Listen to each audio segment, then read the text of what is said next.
Okay, number 101. Why are epithelial tissues characterized as such? Letter A, they send stimuli. B, they transmit impulses. C, they cause body movements. Or D, they cover both external and internal body tissues. Is it A? Si A kasi is trabaho siya ng nerve cell or isang neuron, send stimuli. Also, letter B, trabaho siya ng neurons. And cause body movements, it's either a combination of the function of the neurons and the muscular tissues. So our best answer here is letter D, because epithelial tissues, they cover both external and internal body tissues. Letter D. 102. Which of the following surrounds most of our cell? So ano yung nakapalibot sa ating cell? Is it pure water? Is it basement membrane? Is it blood? Or is it the interstitial fluid? Okay? So our answer here is the interstitial fluid. Ito yung nakasurround mostly sa ating cells. 103. Into which of the following will the blood returning to the mammalian heart in a pulmonary vein drain first? Letter A, left atrium. B, left ventricle. C, vena cava. Or D, right atrium. Now let's take a look with the heart first. So the question is asking, saan daw dito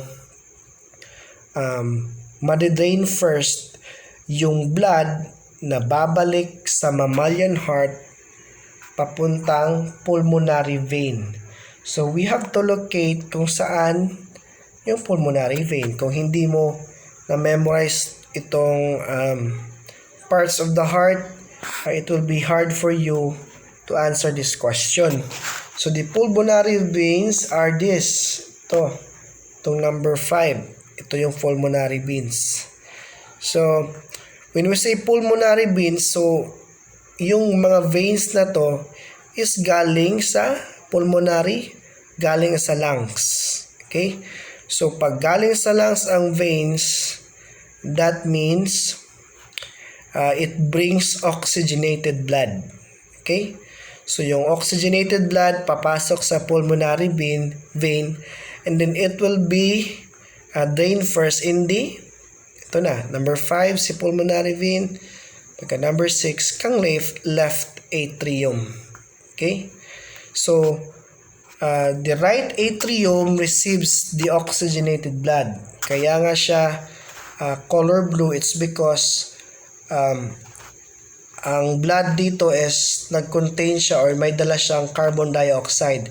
So, ang blood na oxygenated blood is ipapadala ngayon doon sa heart, doon sa lungs para ating i-exhale.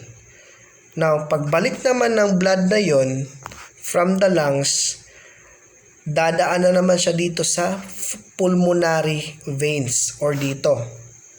Okay, depende yan kung saan siya papasok. So, pagdaan niya sa pulmonary veins, lahat ng oxygenated blood na galing sa lungs will be drained first in the left atrium. And then, ipupunta siya doon sa left ventricle. Yung left ventricle naman, siya yung magpapump ng mga oxygenated blood papunta na doon sa other parts ng ating katawan. Okay? So, si right atrium receives the oxygenated blood from the body. Okay, that is why blue ang color, but in reality, it's not color blue. It's for the purpose of knowing where the oxygenated blood will travel along the vessels or blood vessels in the heart. So, the left atrium naman, it receives oxygenated blood from the lungs. Okay? So left atrium receives oxygenated blood from the lungs. The right atrium receives deoxygenated blood from the body. So remember that our ventricles here, the right and the left ventricles are the pumping machine of our heart. So pag hindi ito gumana, meaning hindi rin circulate yung dugo natin, mamamatay tayo. So actually ito yung nagapump si ventricles ng blood. Okay, let's go to number 104. Ano nangyari dito? Uy. Number 4.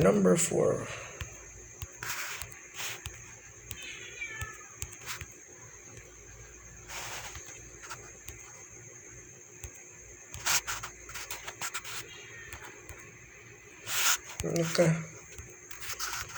Hindi na siya mag-play. Okay, 104.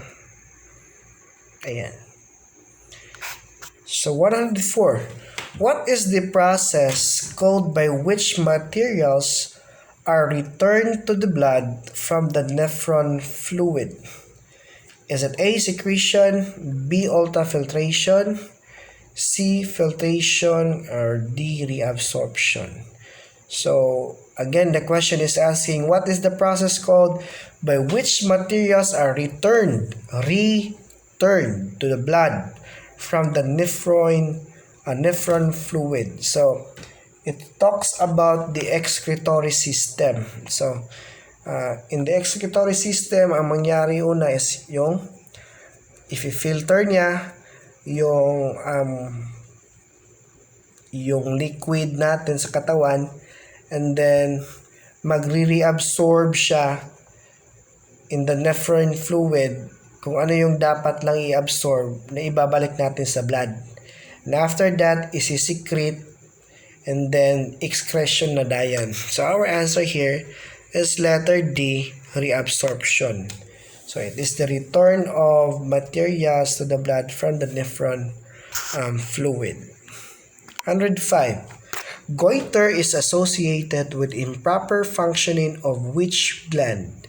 So, asa na ito makita ng goiter? Sa atong tilaok. So, goiter is the abnormal enlargement of the thyroid gland, which is usually caused by iodine deficiency. That is why it is advised na gagamit tayo ng mga iodized na salt para ma-prevent natin na magkaroon tayo ng goiter. Okay? It's an abnormal enlargement of the thyroid gland. 106. Where does fertilization of human eggs most often take place? Letter A, uterus, B, oviduct or the fallopian tube. Is it in the vagina or in the ovary? So, fertilization of human eggs takes place in the fallopian tube or in the oviduct.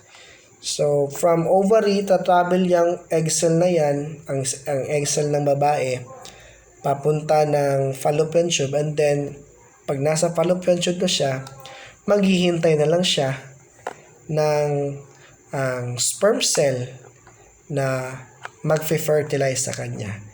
Kaya yung mga babae dapat maghintay lang sa mga lalaki. Hindi pwedeng yung babae yung pupunta sa lalaki. Charot. Number 7, 107. Which of the following can the motor division of the PNS or the peripheral nervous system be divided into? Letter A, brain and spinal cord. B, muscles and glands. And C, somatic and autonomic. D, sympathetic and parasympathetic. So, we have two main divisions of the nervous system. The first one is the central nervous system, which consists of the brain and the spinal cord.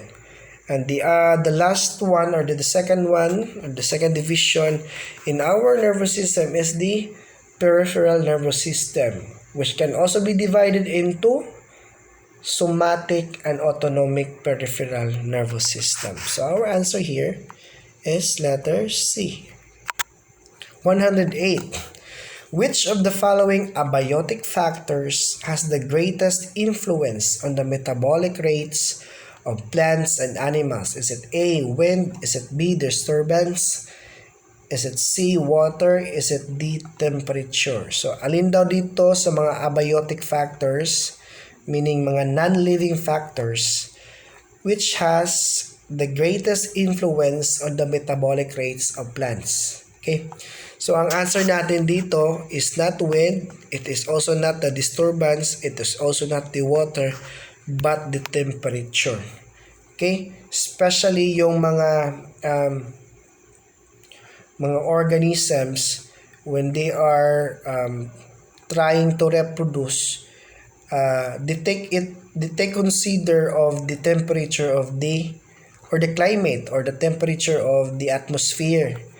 Kung pwede ba nga mag-lay egg sila, or pwede ba nga manganak sila at a time. So, it depends on the temperature of their environment, or even in their internal temperature sa ilang body. Say for example, sa to nga tao, dili dapat mo exceed sa normal nga temperature nato ang ato ang temperature.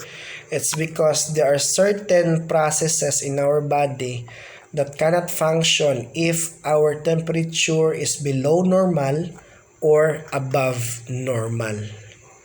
Number 109. What is the smallest biological unit that can evolve over time? Letter A, an ecosystem. B, a population. C, a cell. D, an individual. So letter A is very wrong na, because an ecosystem cannot evolve. Okay? An ecosystem cannot evolve over time. Yung cell naman, yung cell cannot evolve, because as what I have said in the first video that we have in the rationalization of your exam, evolution is the change in the genetic information within the gene pool of a population. So yung capable lang na mag-evolve is a population, not a cell or not an individual, and definitely not the ecosystem. So yung capable lang na makapag-evolve is a population. Because evolution, again, is the change of genetic material within the gene pool of a certain population. Number 110. Okay, before we go to number 1, evolution again does not occur in individuals but in population. So, a population evolves because the population contains the collection of genes called the gene pool. So if there are changes in the gene pool, so it will occur, evolution will occur. Population evolves, meaning the alveolar frequency of that certain population changes. So yun yung sinabi ko kanina. Again, evolution is the change in the genetic material within the gene pool of a certain population. 110. About which of the following did Darwin's observation while with beagle led him to wonder? Letter A, why there were finches. B, why organisms look as they did. C, why God created so many species. And letter D, why marine tortoise live so long. So our answer here is letter B, why organisms look as they did. Because when Darwin aboard the Beagle, yung Beagle is yung pangalan ng barko na sinakyan niya, na pumunta sila sa Galapagos Islands, Darwin observed one of the observations of Darwin in the Galapagos Islands. He observed that there are finches nga lalahi-lahi sila og beak or tuka. So these birds here are found in the Galapagos Island. So these birds are all finches or finch, a species of finch. But as what you have observed, lahi-lahi ang ilahang beak or ilahang tuka. So naka-wonder si Darwin why nganong lahi-lahi ang tuka ani mga langgam, mga parehas naman ni sila mga finches. And then it was then concluded nga it's because of their diet. Okay? So itong mga klase na beak na to is designed or na-develop because ang kinakain lang nila is mga insects. Okay? Ito naman, mga buds ng fruits. Ito. And then the others are cactus seed, ang kinakain. And ito mga dagko ang beaks or dagko ang tuka. Nganong dagko ilang tuka is because mga liso man ang ilahang pangkaunon. So ilahang ng bungkagon ang liso bago nila kaunon. So one of the reasons that led Darwin to wonder is because he asked himself, why do organisms look as they did? Nganong ingana man ilahang porma? Nganong ingana man ilang dagway? So there are certain factors nganong ingana ang dagway sa isa ka organisms. It may be because nag-adapt siya sa kind of diet nga available para sa iya or kind of food nga available para sa iya. Okay? So, number 111. What accounts for water's surface tension and heat storage capacity? So, kini gawas po ni siya sa let. So, the answer here is not the weight of the water and definitely not the size and the mass of the water, but because of the hydrogen bond of the water. Now, remember that water is a molecule that has one hydrogen atom or two hydrogen atom and then one oxygen atom. That's why it is called H2O, because it contains a hydrogen atom and a oxygen atom. So, the reason why water has surface tension and it can also store heat, or it has a heat storage capacity, it's because of its hydrogen bond. Number 112. Which of the following is an example of a hydrophobic material? Hydrophobic meaning water-fearing na material. So it's a wax, because wax is a lipid and lipids are hydrophobic. Number 13. Which of the following does not belong to the group? Is it A, carbon, B, calcium, C, nitrogen, D, hydrogen? Our answer here is calcium, because calcium is the only metal among our choices. Si carbon, si nitrogen, and hydrogen, they are non-metals. Si calcium lang yung metals. So it does not belong to the group. Number 114. Which of the following relationships between cell structures and their respective functions is not correct? Letter A, chromosome, genetic control of information. B, chloroplast, cellular respiration. C, ribosomes, protein synthesis. D, cell wall support and protection. So letter D is correct. The cell wall is a support and also a protection to the cells plant.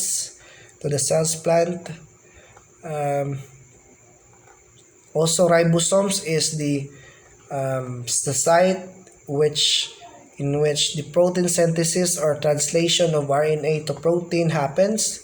It's also correct. Letter A, chromosome is the genetic control of information. Yes, that's also correct. Pero yung chloroplast, dapat dito is photosynthesis, because the cellular respiration happens in the mitochondria or in the mitochondrion. So dapat si chloroplast is photosynthesis, and then kang cellular respiration is the mitochondria. Our answer here is letter B. 115. Which of the following is true of the interior of the phospholipid bilayer? Is it hydrophobic? Is it hydrophilic? Is it composed of cholesterol? Or is it composed of glycerol? So let's take a look of the interior part of the phospholipid bilayer. So in the bilayer, yung interior niya is made up of hydrophobic tail. Okay? Kaya nasa loob siya, it's because ang outside ng cell membrane at saka inside ng cell membrane is made up of fluid, or mainly water. So again, they are hydrophobic, they are water fearing. Mao na nga ang design of the cell membrane is si hydrophilic head nasa gawas, and then si hydrophobic tail nasa sulod, para dili sila mabasa or ma-mix in the extra cellular fluid or the intracellular fluid of the cell. So if you take a look in the phospholipid, so the head is made of a phosphate and a glycerol, and then yung tail niya is made of saturated fatty acid and unsaturated fatty acid. So again, yung head ng phospholipid is hydrophilic, and then yung tail ng phospholipid bilayer na cell membrane is hydrophobic. So the answer to our question here, which of the following is true of the interior? So yung nasa loob, the hydrophilic or the hydrophobic tail. So it is hydrophobic. 116. What are the membrane structures that function in active transport? Ito yun. I discussed this already na. So if we go back to our cell membrane here, so yung ginagamit na membrane structure in the active transport are the proteins, no? Specifically the integral proteins. Katong proteins nga ning lahus from the other side of the membrane to the other side of the cell membrane. Example of that integral protein is a channel protein. So dyan papasok or lalabas, it's a pathway for those molecules na hindi kayang i-diffuse ng cell into its cell membrane. 117. What is the voltage across cell membrane code? Is it A, water potential, B, membrane potential, C, osmotic potential, or D, chemical gradient? So our answer here is letter B, membrane potential. Ano ba yung membrane potential? Yun yung voltage across the cell membrane. So across the cell membrane, meron tayong mga ions, no? Yung mga ion concentration gradients, we have positive na ions like the sodium. Okay, here. Ito yung mga sodium. And we also have anions that are present already inside the cell. That is why itong mga ions na to is nakadikit sila in the cell membrane. It's because a positive ion and a negative ion pull themselves into the cell membrane. Okay? So, yung maa-attract si positive kay negative.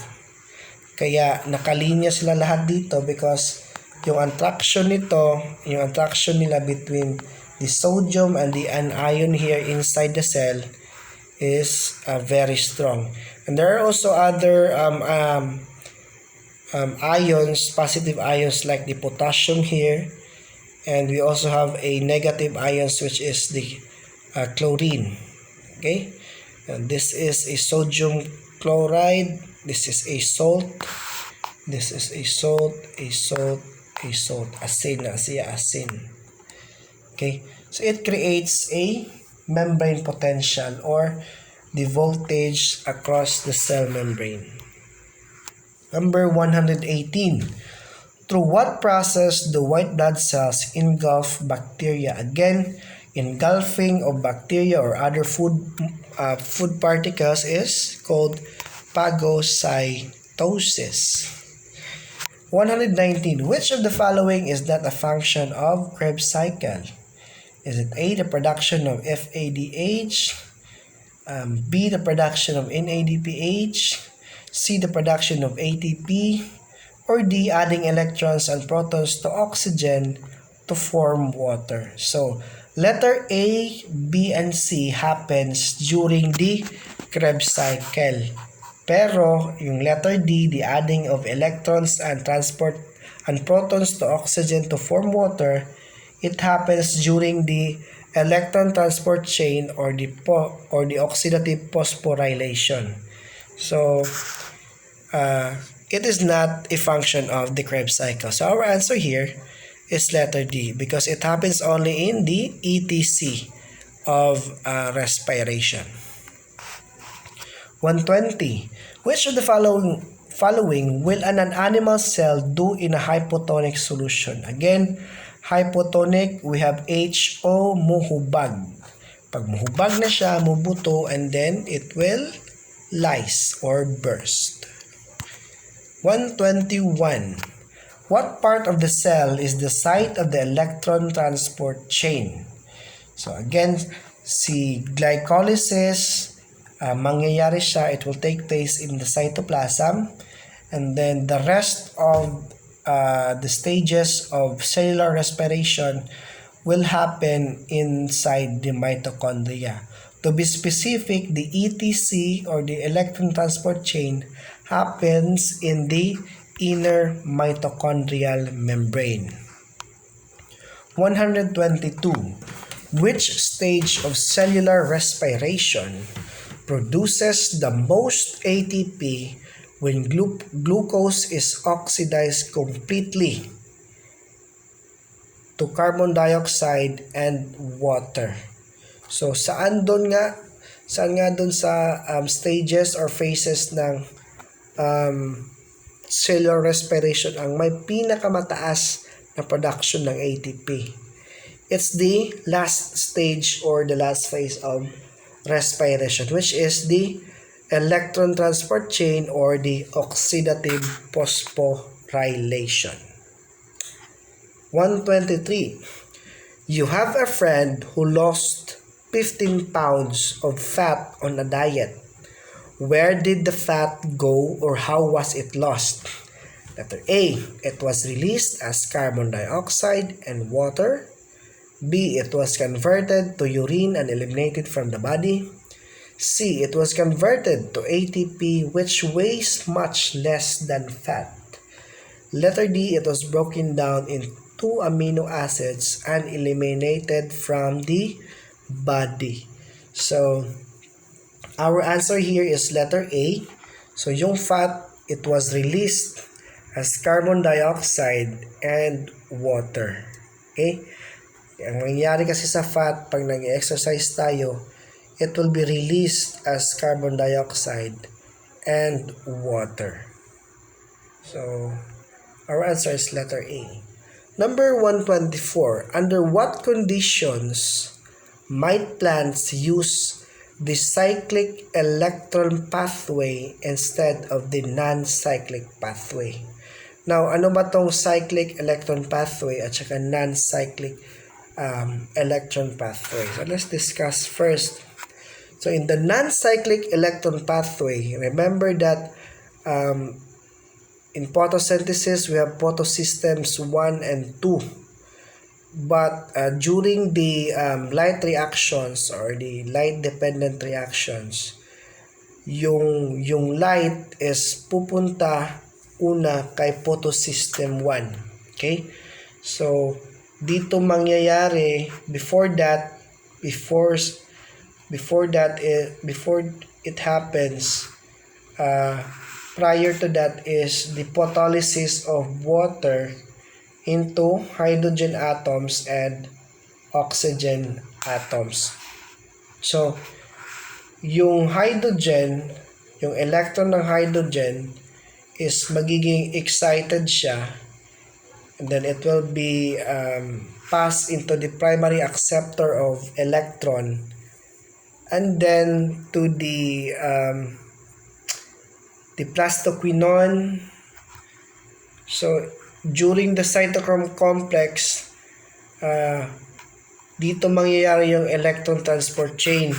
So si ADP papasok dito, then magiging ATP na siya after the cytochrome complex. So yung electron na ginamit dito sa cytochrome complex is hindi na siya excited. So papasok na naman siya dito sa photosystem 1, in which yung photosystem 1 magre-receive naman or mag-absorb na naman ng light energy from sunlight to excite again the electrons from here. So pupunta na naman yung electrons from here, mag-undergo na naman siya ng electron transport chain, and then yung a-accept ng electron niya dito is hindi na si ADP, kundi si NADP plus na, kaya magkakaroon ng NADPH. So si NADPH at si ATP here, pupunta na yan sila doon sa Calvin cycle or the dark reaction phase of the photosynthesis, because they are needed there to produce glucose. Now what happens if a plant prefers to use the cyclic electron flow? Ito yung non-cyclic na electron flow. It is the normal flow of electrons among plants. So yung hindi normal is the cyclic electron flow. Now, remember that the electron acceptor here, the last electron acceptor here in the light reactions is the NADP or NADP plus, the reductase. So, ipiprefer ng gagamit ang plants ng cyclic electron flow pag there is no enough level of NADP plus.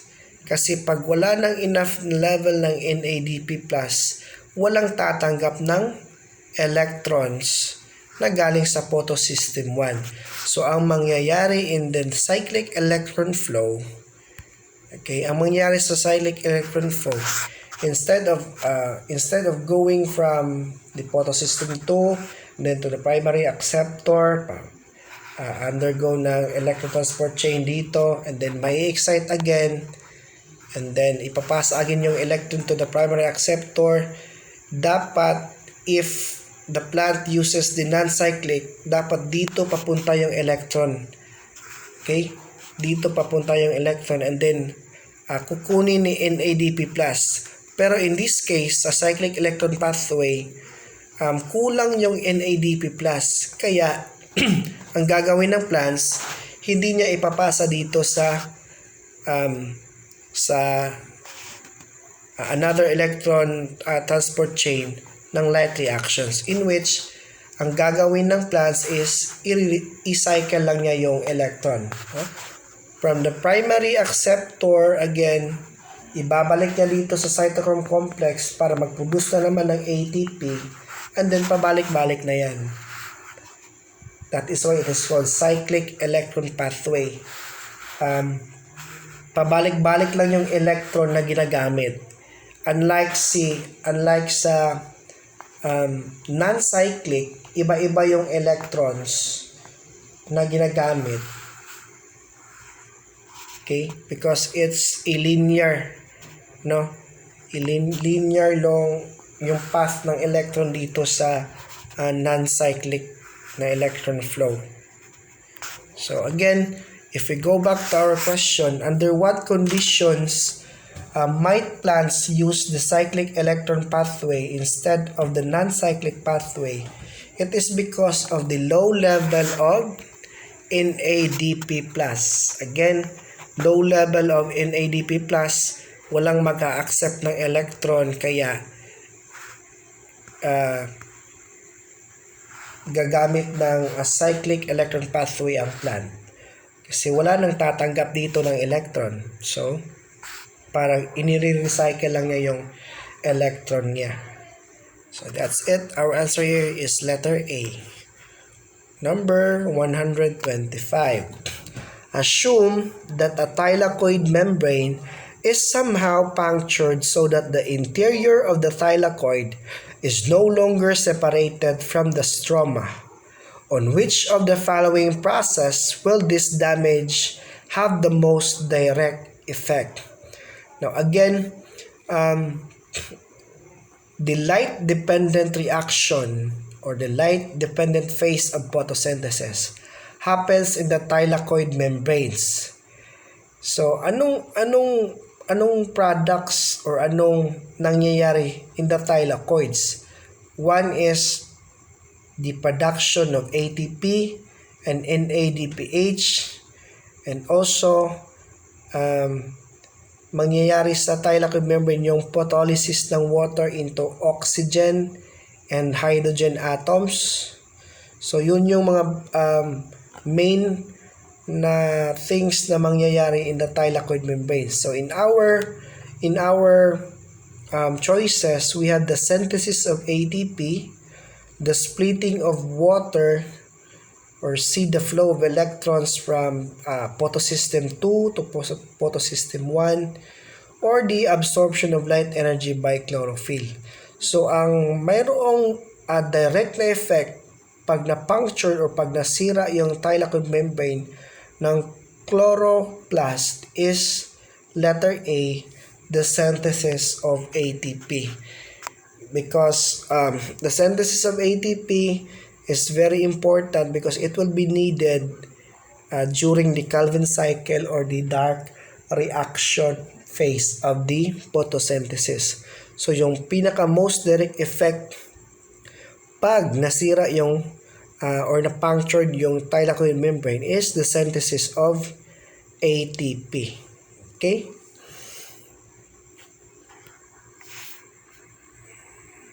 Number 126. Which of the following does not occur during mitosis? Letter A, the synthesis of DNA. B, the formation of spindle. C, the condensing of chromosomes. D, the disappearance of nucleolus. Again, which of the following does not occur during mitosis? So during mitosis ba, nagdi-disappear ba yung nucleolus? Yes, nagdi-disappear siya, to be specific, during prophase. Nagko-condense ba yung chromosomes during mitosis? Yes, from chromatins, nag-condense yung chromatins, naging chromosomes. It happens during the prophase also. Also, during the prophase is the formation of the spindle fiber na kung saan ina-attach nila yung sarili nila doon sa centromere ng chromosome. So, ang hindi nangyayari during mitosis is the synthesis of DNA because it happens during the interphase. To be specific, the S phase of the the S phase of the interphase or the synthesis phase of the interphase. So, doon mangyayari yung synthesis of DNA, not during the mitosis. Again, mitosis is the process of division of the nuclear membrane or the nucleus. 127. Again, our answer here is letter A. And then the 7, if a cell has 8 chromosomes at the metaphase of mitosis, how many chromosomes will it have during anaphase? 8 pa rin. Bakit? It's because it's mitosis, no? Hindi nagdodoble yung number of chromosomes during mitosis, hindi rin nare-reduce or nare-divide into 2. So, it's still 8 chromosomes ang iya ma-contain or iyang chromosomes during anaphase of the mitosis. 128. Which of the following is true of the centromere? So, we have talked about centromere. So, our answer here, it is the region in which chromatids are attached to one another. So, if you can see the chromosomes, the chromosome is composed of 2 sister chromatids, isa and then dalawa. So, ang region na naka-attach lang dalawa is called the centromere. Okay? Let's go back. So, our answer here is, it is a region in which chromatids are attached to one another. Number 129. The formation of cell plate beginning across the middle of a cell and the nuclei are reforming at opposite ends of the cell. What kind of cell is this? Letter A, a plant cell in metaphase. Letter B, an animal cell in metaphase. Letter C, a plant cell undergoing cytokinesis. Letter D, an animal cell undergoing cytokinesis. So, the formation of the cell plate happens during the telophase of the mitosis. And telophase, prior to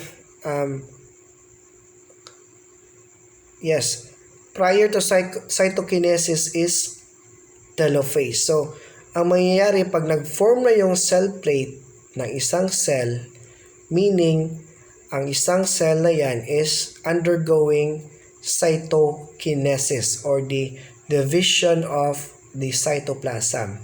So, cell plate for a plant cell. Okay? So, pag yung animal cell naman na mag-undergo ng cytokinesis, hindi cell plate yung lalabas or hindi cell plate yung makikita natin, kundi cleavage furrow. Okay? 130. Which of the following is true of the phosphate in DNA? Letter A, it gives off hydrogen ions because it is an acid. Letter B, it joins with another phosphates. C, it is a part of a backbone. Or D, it joins base to base. So our answer here is letter C. It is part of a backbone of a DNA. Okay? So if we look at a DNA, the DNA has sugar and phosphate backbone. Okay? Ito yung sugar, ito yung phosphate. So it creates a backbone of the DNA. So, yung ladder naman is yung nitrogenous bases natin. Okay? Yung ladder natin is yung nitrogenous bases. Ito. Pero yung backbone consists of a sugar and a phosphate. Okay?